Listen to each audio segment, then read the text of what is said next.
Hello friends, YouTube competition centre channel में आपका हार्दिक स्वागत है। मैं नीरज मिश्रा। आज हम लोग चर्चा करेंगे पिछला क्लास में जो करंट अफेयर्स के क्वेश्चन दिए गए थे उस पर। आइए इसकी शुरुआत करते हैं। पहला क्वेश्चन था, वंदे भारत व समुद्र सेतु अभियान का संबंध किससे है? तो इसका उत्तर होगा विदेशों में फंसे भारतीय नागरिक को स्वदेश वापसी लाने हेतु। आपको जानकारी है, कोविड-19 महामारी के दौरान जो वीज़ा थे वो निलंबित कर दिए गए थे, जो एयरपोर्ट थे वो सील कर दिए गए थे। भारत देश अपने सभी संपर्क संसाधन को बंद कर दिया था जिनका जुड़ाव विदेशों से संबंधित था। तो विदेशों में रह रहे भारतीय नागरिकों को वापस लाने हेतु भारत सरकार ने वायुयान का उपयोग किया और उसके लिए जो अभियान चलाया उसका नाम वंदे भारत रखा। और दूसरा अभियान जो समुद्र या टापू वाले देश थे, जो समुद्र से घिरे हुए देश थे, वहाँ फंसे भारतीयों को लाने के लिए समुद्र सेतु अभियान चलाए। ये जो अभियान चलाया गया ये करीब 3 चरणों में चलाया गया, जिससे कई भारतीय जो विदेशों में फंसे थे कोविड महामारी के दौरान वह स्वदेश वापस आ सके। अगला क्वेश्चन था, इंडियन मेट्रोलॉजिकल डिपार्टमेंट IMD का मुख्यालय कहाँ है? इसका उत्तर होगा वर्तमान में नई दिल्ली। जैसा कि इंडियन मेट्रोलॉजिकल डिपार्टमेंट की स्थापना 1875 में कलकत्ता में किया गया था, फिर इसका मुख्यालय स्थानांतरित करके शिमला लाया गया 1905 में, फिर 1928 में इसका मुख्यालय स्थानांतरित कर दिया गया पुणे में, और फिर फाइनली 1944 में इसका मुख्यालय नई दिल्ली लाया गया। इसका मुख्य काम है मौसम संबंधित जो भी जानकारी है ये लोगों तक पहुंचाने का, और इसके अलावा भूकंप संबंधित जो भी घटनाएं होती हैं उससे लोगों को आगाह करने का। आप इसके वेबसाइट में प्रतिदिन का प्रत्येक क्षण का मौसम संबंधित जो भी जानकारी है आप ले सकते हैं। वर्तमान में इसके डायरेक्टर का नाम मृत्युंजय महापात्रा है। अगला क्वेश्चन है, 6 से 7 मई के बीच विशाखापट्टनम वेंकटपुर गांव में कौन सा गैस का रिसाव हुआ था? ये काफ़ी महत्वपूर्ण क्वेश्चन है। इसका उत्तर होगा styrene gas. Styrene STYRENE styrene gas. ये गैस जो था उत्तर कोरिया कंपनी LG के कारखाने फैक्ट्री से निकले थे, और स्टायरीन गैस जो है न्यूरोटॉक्सिक है, जिसका केमिकल कंपोजिशन जो होते हैं वो विनाइल बेंजीन, इथाइल बेंजीन और फिनाइल बेंजीन से संबंधित होते हैं। ये काफ़ी खतरनाक होता है। ये रंगहीन एवं गंधहीन गैस होते हैं।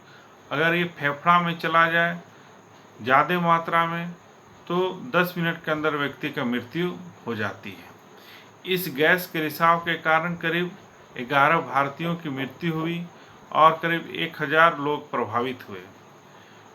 इससे संबंधित नेशनल ग्रीन ट्राइब्यूनल NGT पर एक मुकदमा किया गया था, जिसमें 50,000 करोड़ का क्षतिपूर्ति का मांग किया गया था। लेकिन एक कानून जो था स्ट्रीट लाइबिलिटी, जो अंग्रेज़ों के समय बने थे, उस कानून के तहत अगर कोई घटनाएं कारखाने के अंदर घटित होती है और उसी के कारण कुछ कैजुअलिटी होती है तो इसका क्षतिपूर्ति की राशि संबंधित कंपनी देगा। लेकिन अगर ये घटनाएं बाहर घटती है, उसके प्रीमिसेस से बाहर घटती है, तो इसकी राशि कंपनी नहीं देगी क्षतिपूर्ति के रूप में। इस तरह कंपनी जो LG कंपनी साउथ कोरिया की है, ये NGT के दिए गए फैसले के अनुसार कोई भी क्षतिपूर्ति की राशि नहीं दी। अगला क्वेश्चन है,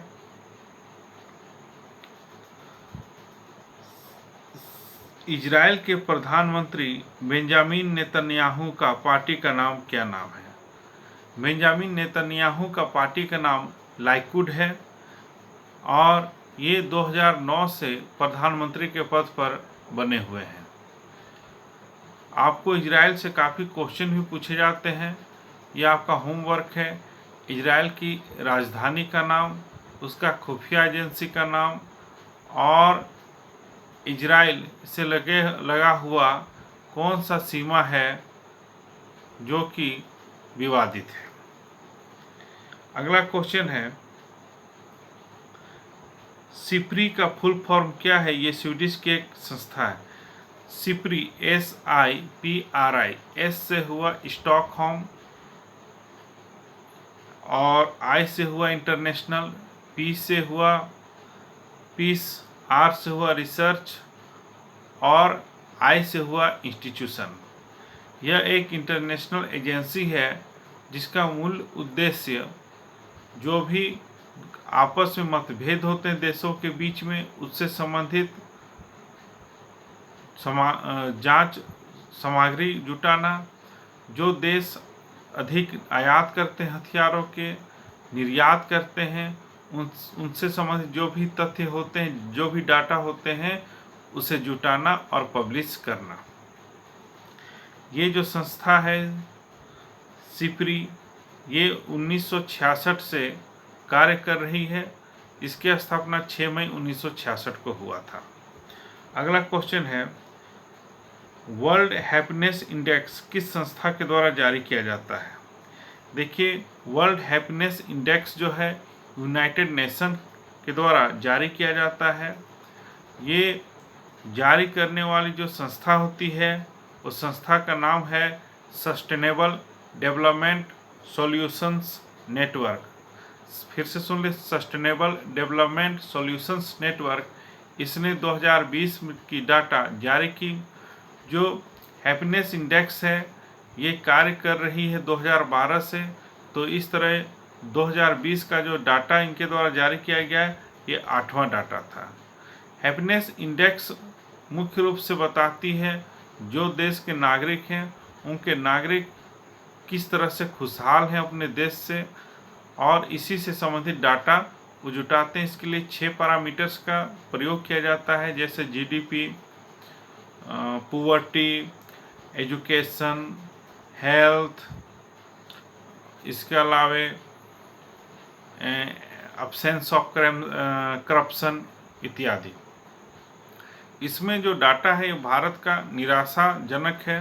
भारत का स्थान 144 है कुल 156 देशों में, जबकि पहला स्थान आपका फिनलैंड का है, दूसरा स्थान डेनमार्क का है और तीसरा स्थान स्विट्जरलैंड का है, जबकि पाकिस्तान का स्थान आपका 66 है।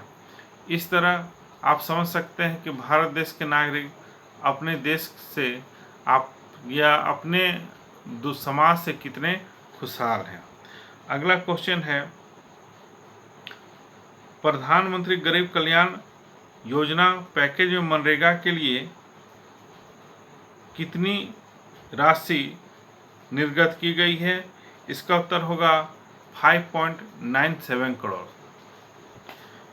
अगला क्वेश्चन चलते हैं, रेपो रेट, CRR, SLR जो भी मॉनेटरी टूल्स हैं उसके रेट अभी वर्तमान में क्या है इसके बारे में बताएं। तो सबसे पहले चलेंगे CRR है 3%। CRR का फुल फॉर्म होता है कैश रिजर्व रेशियो। SLR है 18%। इसका फुल फॉर्म होता है S से स्टैट्यूटरी, L से लिक्विडिटी, R से रेशियो। उसी प्रकार रेपो रेट जो है ये अभी आपका 4% है। रिवर्स रेपो रेट 3.25% है। रिवर्स रेपो रेट को पॉलिसी रेट भी कहा जाता है। फिर MSF मार्जिनल स्टैंडिंग फैसिलिटी 4.2% और बैंक रेट 4.25%। इस तरह आप देखेंगे MSF 4.2% और बैंक रेट 4.2% लगभग समान होते हैं। तो मेरा जो YouTube चैनल है कंपटीशन सेंटर, इसके आप नीचे जाएंगे तो देखेंगे RBI से रिलेटेड 3-4 वीडियो बने हुए हैं। इस पर हमने गहन से चर्चा किए हैं, जो भी RBI के मॉनिटर टूल्स है उन सभी का आप उसको देख सकते हैं। बहुत ही अच्छा वीडियो उस बनाया गया है। अब आगे चलेंगे, सरफेसी एक्ट का फुल फॉर्म क्या होता है। देखिए सरफेसी जो है, यहाँ पे आप वीडियो देख लीजिए तब आपको याद होगा, नीचे डिस्क्रिप्शन बॉक्स में भी दिया हुआ है 9th नंबर में, अगर दिख रहा है तो देख सकते हैं। इसका फुल फॉर्म होता है सरफेसी का securitisation and reconstruction of financial asset and enforcement of security interest act 2002। फिर से सुने, securitisation and reconstruction of financial asset and enforcement of security interest act 2002। यह एक लॉ है। इस लॉ के तहत जब कोई डिफॉल्टर का जो खाता होता है वो NPA हो जाता है, तो उसके जो सिक्योरिटी होते हैं मॉर्गेज के रूप में, उसको बेचने के लिए, ऑक्शन करने के लिए बैंक्स सरफेसी एक्ट का प्रयोग करती है। इस सरफेसी एक्ट में डिफॉल्टर को 60 दिन के अंदर अपना जवाब देना होता है नोटिस का। अगर वो देने में असक्षम होते हैं तो उनकी जो भी प्रॉपर्टी मॉर्गेज की होती है उसे बेचकर, बोली लगाकर बेचकर जो बैंक की राशि है, बकाया राशि, उससे बैंक वसूली करती है। इसमें इम्पोर्टेंट पॉइंट है कि सरफेसी एक्ट कब आया, उत्तर देंगे 2002 में आया। सरफेसी एक्ट का एक नियम है कि 1 लाख से कम का जो भी डेप्ट होता है, कर्ज होता है, उस पर सरफेसी एक्ट लागू नहीं होती है। दूसरा, जो भी डेप्ट की राशि होती है, कर्ज की राशि है, कुल लोन की राशि का 20% से अगर कम हो तो भी सरफेसी एक्ट लागू नहीं होती है। 2013 में एक इसमें अमेंडमेंट हुआ है और इसमें अब कोऑपरेटिव बैंक को भी सरफेसी एक्ट के दायरे में लाया गया है। जैसा कि SARFAESI act banking regulation act 1949 के अंतर्गत जो भी बैंक RBI के कंट्रोल में होती है उस पर लागू होती थी पहले, लेकिन कोऑपरेटिव बैंक लागू नहीं होती थी। 2013 के संशोधन से ये कोऑपरेटिव बैंक भी सरफेसी एक्ट के तहत ही रेगुलेट होंगी। अगर कोऑपरेटिव बैंक का कोई डिफॉल्टर होता है तो सरफेसी एक्ट के कानून से ही उसका पैसा, बैंक का पैसा वसूला जाएगा। हमको याद है मैंने एक बार बैंक का इंटरव्यू दिया था, इसमें सरफेसी एक्ट का फुल फॉर्म पूछा गया था और हम तैयारी में थे, इसलिए हमको पूरा कंठस्थ याद था उस समय भी और अभी भी लगभग है। अगला क्वेश्चन है, राष्ट्र पर्यावरण कार्यक्रम की सद्भावना दूत किसे बनाई गई है। तो राष्ट्र पर्यावरण कार्यक्रम की सद्भावना दूत जो है 2 वर्षों के लिए एक्ट्रेस दिया मिर्जा को बनाया गया है। आपको मालूम होगा दिया मिर्जा मिस इंडिया रह चुकी हैं, मिस एशिया पैसिफिक भी रह चुकी हैं। उन्हें 2 वर्षों के लिए संयुक्त राष्ट्र में पर्यावरण को प्रोत्साहित करने, दुनिया में पर्यावरण के प्रति लोगों को जागरूक करने के लिए नया एम्बेसडर बनाया गया है। अगला क्वेश्चन है, टेम्पलेटन पुरस्कार किस क्षेत्र में दी जाती है। देखिए कई क्षेत्रों में दी जा चुकी है, ऐसे तो साइंस में दी जाती है, लेकिन 1973 में रिलीजन के क्षेत्र में पहले भारतीय मदर टेरेसा को दिया गया था। इसकी जो राशि है, जो पुरस्कार की राशि है, ये सबसे अधिक राशि है, करीब $13 लाख इसकी पुरस्कार की राशि है। जैसा कि टेम्पलेटन पुरस्कार अमेरिका के द्वारा दिया जाता है, यह पुरस्कार 2020 का फ्रांसिस कॉलिंस को दिया गया, जिन्होंने जेनेटिक्स के क्षेत्र में अभूतपूर्व खोज किए थे। तो आप देखे होंगे कि करंट अफेयर्स के जितने भी सवाल थे आज हम लोग चर्चा किए। उम्मीद करते हैं आपको ये वीडियो पसंद आ रहा होगा। बस थोड़ा सा एक चीज़ ध्यान रखिएगा कि जितना आप मेरा मनोबल को बढ़ाएंगे, हम और भी नए नए विषय जैसे रीजनिंग, पॉलिटी के अलावा जितने भी GS के सब्जेक्ट हो सभी और हो सकता है तो मैथ्स का भी क्लास दे पाएँ। तो आज के लिए हम इतना ही रखते हैं क्लास, लेकिन कल हम लोग पढ़ेंगे कि न्यूज़पेपर की तैयारी कैसे की जाती है, न्यूज़पेपर से किस तरह के क्वेश्चन को संग्रहित कर करंट अफेयर्स तैयार किया जाता है। तो इसी पर फोकस होगा। तो आप एक काम करेंगे, पिछले न्यूज़पेपर को, कल का जो न्यूज़ आएगा उसको आप बहुत ही ध्यान से पढ़ेंगे, चाहे वो रीजनल न्यूज़ हो चाहे नेशनल न्यूज़ हो। तब तक के लिए थैंक यू, गुड नाइट।